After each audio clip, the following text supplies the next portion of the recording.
Hi friends, welcome to my channel. இன்னைக்கு நம்ம பார்க்க போறது ரொம்ப ட்ரெண்டிங்கா இருக்க பொட்டேட்டோ பைட்ஸ். அதுக்கு ரெண்டு பொட்டேட்டோவை நான் நல்லா பாயில் பண்ணி எடுத்துர்க்கேன்.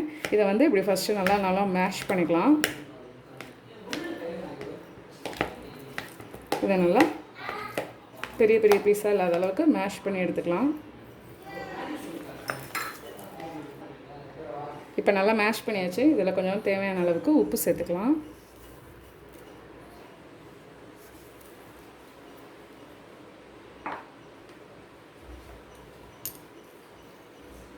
ஒரு டீஸ்பூன் சில்லி ஃப்ளேக்ஸ் சேர்த்துக்கலாம். 2 டேபிள்ஸ்பூன் கார்ன்ஃப்ளவர் மாவு,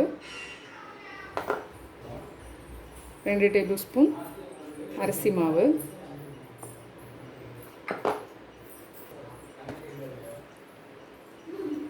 1/2 tablespoon pepper powder, 1/2 tablespoon garam masala powder, 1/2 tablespoon ஜீரகத்தூள் எல்லாத்தையும் சேர்த்து நல்லா மேஷ் பண்ணிக்கலாம்.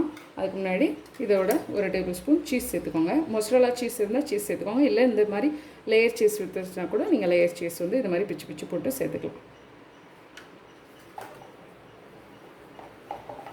கொஞ்சம் கொத்தமல்லி கீரையை இந்த மாதிரி சின்னதாக கட் பண்ணி சேர்த்துக்கலாம்.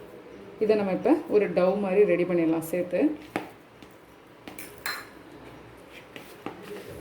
லைட்டாக தண்ணி தெளித்து இதை ஒரு டவ் மாதிரி ரெடி பண்ணிக்கோங்க.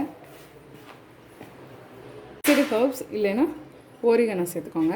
நான் வந்து ஓரிகனோ சேர்த்துக்கிறேன். இந்த பேட்டர் இந்த மாதிரி நல்லா ரெடி பண்ணிக்கோங்க.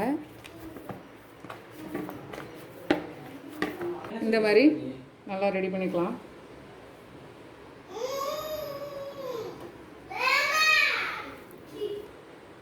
இந்த மாதிரி எல்லாத்தையும் உருட்டி வச்சுக்கலாம்.